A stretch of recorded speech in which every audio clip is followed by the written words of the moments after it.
can just absolutely go off. Destroy got 4 points in that first game. You think they're going to end like that? Absolutely not. So Foot is full force on the gas. Yes, it is. And well, that's why there's a lot of chunk of change rather on the line. $25,000 for today's tournament as we jump into map 2. $9,000 for first place, $5K for second, $3,500 for third. So it's gonna be a nice payday for whoever's able to come out on top. That'll be $3K a piece for that trio. But jumping right into the money with none other than the team that took first in map 1. That is gonna be Shifty on your screen, and no surprise, they are already gunning toward those loadouts, immediately trying to get their sight line on some of the teams to start accruing those kills early. And well, I think if I take a look, yeah, no surprise, Shifty already has 2. Yeah, already has 2. Game just started. Already has money. Like, they got everything coming in. Loadout drop, precision's in the sky, and now they're like splitting up. Like, they don't even care anymore. It's like, I'm gonna go over here, you slay out on the other side of the map. We'll jump back on board with them late circle because they will be alive. But switching over here to Chrissy, they played very well. 8th place right now with 18 points. You mentioned her and her squad before this tournament began, and so far so good for them. Just now getting their loadout.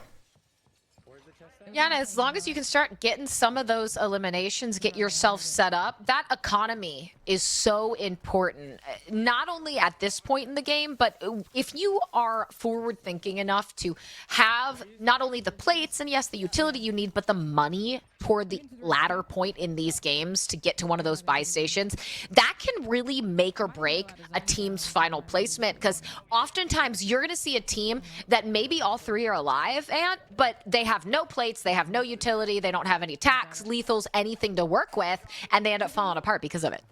Yeah, because, you know, when you're a team that plays a little bit slower and stuff, you don't get in those engagements. You're not able to grab more loot or get that, you know, expedited money by taking out a squad. And right now you can see running out of ammo. Clay going to be knocked some shots down, so they have some time for the time being. But yeah, as you mentioned, you got to wipe squads. You can't just do damage. You got to wipe squads, get their util, and get on out. And a fight here in the maze forces Chrissy to scramble away around the wall. We'll be able to play it up and re-engage, but a little bit of peekaboo. She spots him again, takes some damage. Nick Cool has gone down as well, and this is a tough spot to be in. Nowhere for her to run. You have someone on the high ground, someone right behind you as well, and that's going to be tough, because if that's 2 players down, well, you need at least 1 to survive for just a little bit to get your team back up. You cannot afford to get full wiped this early. Yeah, they're going to have to try to claw their way back in. Destroy squad, 4 kills last game. That's it. No multiplier. Destroy trying to pick up some kills, running that cast off with the red dot. Here comes an engagement. Raul, I believe, gonna get taken out, and Destroy with some solid shots, barely any health of his own, but trying to get out without getting knocked. 2 knock here would be a problem. Yes, it would, but that's Destroy getting the better of Ebates, and does mean it's only 5 seconds for the teammate to get back up, and just a few shots shy was Prospect returning the favor, but thankfully should still be 2 players alive on that team, as I believe there was one who was just about to respawn. Yeah, Destroy just getting a little bit too aggressive there. You know, sometimes it works out, sometimes it doesn't. Dry peeks, that one gets taken out, and they're gonna be on the resurgence. Switching over here to Intex, we know what he's capable of. Seen him in a ton of tournaments, playing with Brolic a lot, but now a different team. Empathy and Believe, both of them solid players in their own right. They have an advanced UAV up here, so now I'm expecting them to get involved in the action. Rooftop control, you know where everybody's at, you have your weapons. Let's get mixy. We'll swing back over immediately, unfortunately, to a player that's already down. So not long for this world as we swing back to Intex. I like your call, right? If you're going to invest in that advanced UAV, you have to take advantage of the information. You can't be passive about it, especially as we see some of our first teams getting full wipe, just 17 remaining in the lobby. But I love Believe on this team because he's a player historically who's done very, very well in search and destroy tournaments. But as of late, kind of really in the entrance of Al Mazrah, has started playing a lot more Warzone tournaments, Resurgence tournaments, and has actually done quite well. So hoping to see some of that performance here from him today. 100%. You're right. I mean, he's been around for a while. He's done very well in search tournaments. I've played against him myself. I lost him before, so I know what he's capable of. And Empathy finding a couple of kills here. They have really good positioning here. They're in the circle. There's people around them 360. And I've never seen a cam box like this all Golden Queen. Shout out to you. Innovative. I like it actually a lot, and well, already has 4 eliminations. That's a great start for this team. They will have to be a bit careful with that 20-second timer on getting their teammate back, but we know damage like this, downs like this, already boom, 10 seconds, able to confirm it, and the comms are fast. They are scrambling away because that is a dangerous spot to be in out in the open. Absolutely, it's a dangerous spot, but they're finding kills. Allgold Queen already up to 5 and away with her life. Full util. She does have 4,000 as well, so not a terrible spot. The buy station behind them. Need to grab anything? It's right over there. So they're not a horrible spot. I mean, I do think they need to get some high ground there. But you hear the comms. You're in the open. Stay alive. Finesse. I have one plate. Here we go. Swing back over to Crinks, 7 eliminations as well. So already a lot of the teams we're taking a look at have some nice individual kill counts. And you have to assume if there's 7 here, Braxton and they're going to have a certain amount as well. So easily you can say double digits. But with the smokes out, shots being taken from the right, they've got to scramble to safety. And I think if the smokes aren't there, this team is not lasting that long. 100%. And you know, when we get to Warzone 2, there's that, I think it's a field upgrade or something where you get knocked and the smoke just pops instantly. I thought that was a pretty cool audio life upgrade that we have. Smokes are so important, but Irrational ran into the wrong staircase, Katie. Don't come here. What are you doing? A full party and no time, no place for him to run away. These staircase fights, so historic to Warzone, but ready and waiting for the push. That Scumman who comes in gets the same treatment as his teammate, but they do have to be careful with a down on M. Does get picked back up, but that means just 1 is remaining. And if they're smart, they will have scrambled away, because without Scumman and Unrational, you are in a very dangerous position. But it is going to be Crink's team coming out on top with some call-outs from players dropping in and around their position. I mean, I love that. I mean, they sort of trapped themselves in the stairs there. And you saw the idea from an Irrational squad, right? Like Scumman play up top, Irrational you go in from down low and let's sort of pinch them. But just the timing wasn't all the way there. It's very difficult. You know, there's layers, still staircases. It's hard to do that, especially when it's just one lane that they have to shoot at. But right now, I mean, they're looking great. They lost Braxton, but Emrius going to find a kill, heal on up. And Krink's going to get away with his life. Another staircase. Let's make it happen. I like the comms that we're getting from them too. They do have a streak at their disposal, can be really great for helping to clean up those long-range gunfights. You get it down, but you don't have the angle to fully be able to eliminate them. You call in that streak as well to just create space for yourself on rotations. A lot of different uses for it as we swing once again over to Intech's team. Does have 4 eliminations in and around the graveyard. And, well, this is going to be a good point to set up. Not terrible in terms of how much money they have, but probably going to want to look to get a bit more and get fully prepared as we push toward the middle end stages of this map.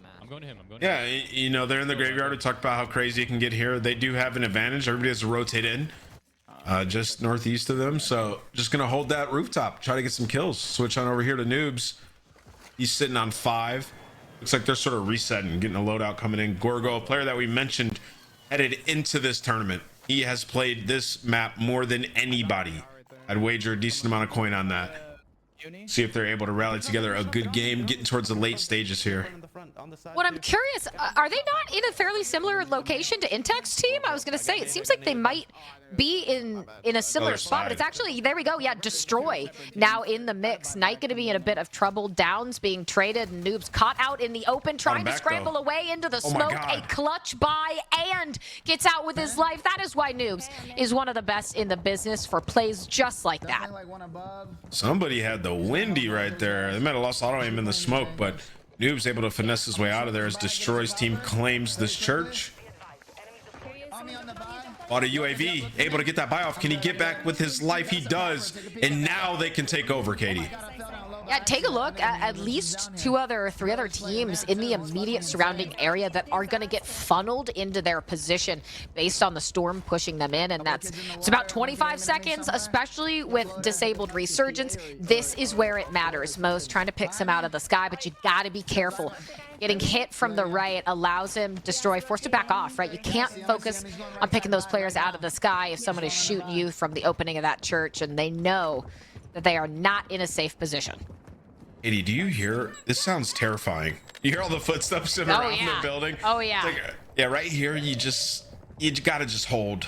right? You don't really have gas masks. Like, he doesn't have one, so you gotta kind of just hold. If there's a way out of this, there is an escape tunnel in the back that you could work. So Destroy just sort of trying to gauge the surroundings here. Oh, I'm off the scene immediately. If there's a way to squirrel ourselves out of this situation, but unfortunately, at least one player will get picked up. So far so good, but this is a tough spot. They're sort of trapped now, and they don't really have the utility to extract themselves from the situation. We'll see if they can make it happen. But Crinks just 2 away from double digits on the eliminations, and this is a team so far that have been having a very strong map 2. Yeah, you know, they got into some crazy fights there with Scum and Squad, but now getting towards late game here. We're about to get into that 1.3 multiplier at 7 squads. When we get to top 5, that kicks in, and now it's just going to be Crinks and Braxton left. Now just Braxton. Can he clutch up for the team? And this is so tough, right? We swing back over to Destroy's team. Things are looking a little dicey. You're getting held so aggressively. At least 1 down for Nobu, but immediately the trade comes in, and this is just going to be so difficult. They all start to go down. It's chaos over, of course, by the church. And now we swing over to Shifty's team. About 16 players left. Oh my God.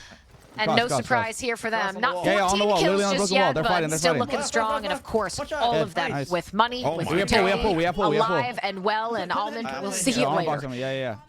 He's got an armor box. They all have tempered, or 2 of them have tempered, which is massive. It's my favorite thing to grab here. And they have rotations directly behind them, so everybody has to come to them. I mean, can you ask for a better situation, Katie? And they consistently set themselves up so effectively. We oftentimes in Resurgence see teams that get high kills, but they don't think about where to be for the latter part of a map. This is not one of those teams. They do everything so very effectively. And, well, speaking of the church area, the graveyard, Prospect is down, and they're all going to get funneled right into him. Destroy goes down. This is going to be a tough situation. And I don't know how you're getting out of this. Go figure. A team wipe. Soka's team cleaned up quite nicely. The team wipe is in for Destroy.